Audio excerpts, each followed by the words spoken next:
Hello guys, hello Aquarius, welcome dito sa aking channel, Kapalaran 88 Aquarius. Alamin natin kung anong messages, vibration, kapay energy para sa lahat ng Aquarius. So, tayo general reading, so pwede kang makaresonate.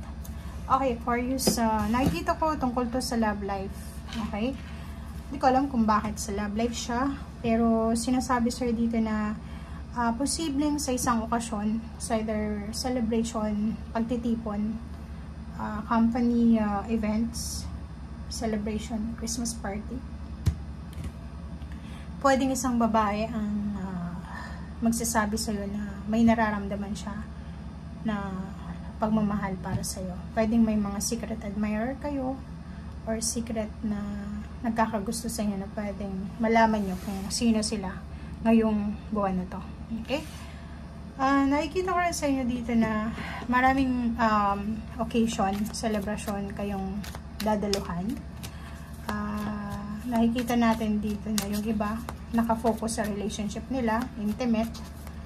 Yung iba naman is in a relationship sila, pero posibleng makatagpo sila ng isang tao na magde-declare ng pagmamahal sa kanila. So, kahit na in a relationship sila, pwedeng matinag yung foundation nito. Okay.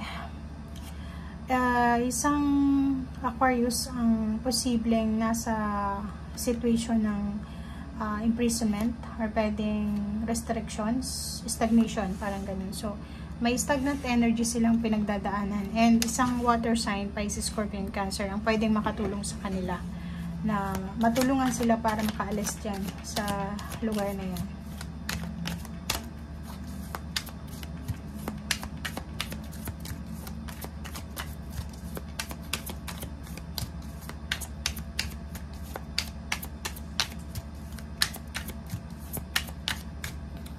Okay, so the Hermit card. Ang Hermit card na yan is nagsasabi sa'yo na marami kang madidiscover sa buwan na to na mga tao na pwedeng makatulong sa'yo. Or pwedeng marami kang blessings na mare-recognize ngayon na hindi mo na-recognize for several months. Like, for example, ang daming blessings na pumapasok sa'yo tapos hindi mo masyadong binibigyan ng pansin. And this month, nakikita ko sir dito na ma-appreciate mo lahat. May kailangan sa inyo ng peace and harmony, balance, detoxification, parang ganun. Merong Aquarius na sobra-sobrang workaholic. Wala silang oras para sa physical health check-up, parang ganun. May mga nararamdaman sila pero hindi nila masyadong binibigyan ng focus. Yung iba naman sa inyo dito is nakafocus lang kayo sa trabaho. Yung iba, buong buwan ng December ay nagtatrabaho. You know, diba? King and Queen of Swords, trabaho. Yan yung yan yung parang message sa'yo ng barahan na yan lang yung pagkakaabalahan mo ngayong December. And yung iba sa inyo dyan, pwedeng hindi na sila masaya sa trabaho nila na gustong-gusto na talaga nila. Atat na silang makaalis dyan. Gusto na talaga nilang matapos yung kontrata or yung obligasyon nila sa company na yan. Yung iba naman sa inyo is abala sa ginagawa, negosyo or relationship or trabaho, and balance yung financial na flow ngayong buwan ng December sa inyo. Ibig sabihin, syempre, sa sobrang sipag mo ba naman, diba? Sa sobrang sipag mo, marami kang may ipon ngayong December na to ng money. Pwedeng kung medyo bata-bata ka pa, marami kang regalo na matatanggap. Okay? And at the same time, marami ka ding regalo na bibigyan or mga taong bibigyan ng regalo. So, give and take yung energy. Okay?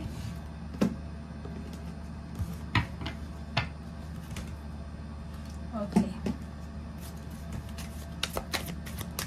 Ano pa ba? Aquarius. Okay, may death card tayo dito. So, nakikita ko isang unexpected endings. It's either job, contract endings, Magician. Oh. So, isang unexpected talaga. So, ito, hindi inaasahang pagtatapos. It's either contract, it's either relationship, it's either commitment. Okay, so trabaho siya. Confirmation na posibleng may mga mag-i-end ng contract. Yung end of contract din sa end ng December. Or posibleng isang kontrata na tapos na posibleng magkaroon ng renewal, parang ganun.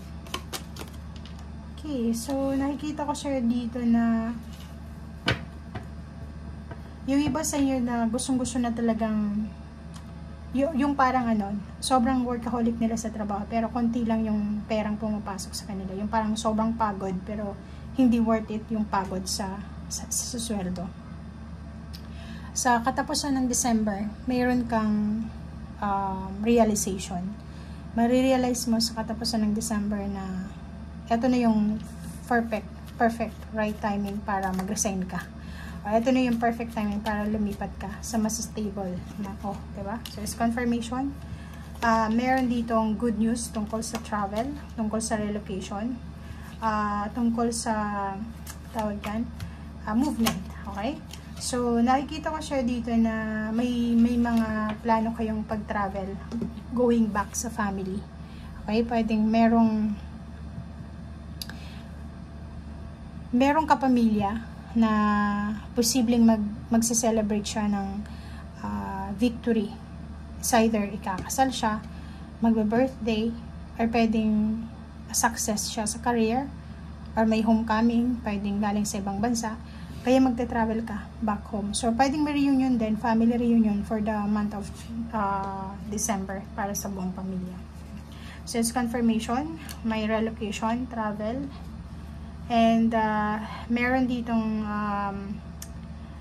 Knight of Pentacles. So, nakikita ko siya dito na may incoming money din.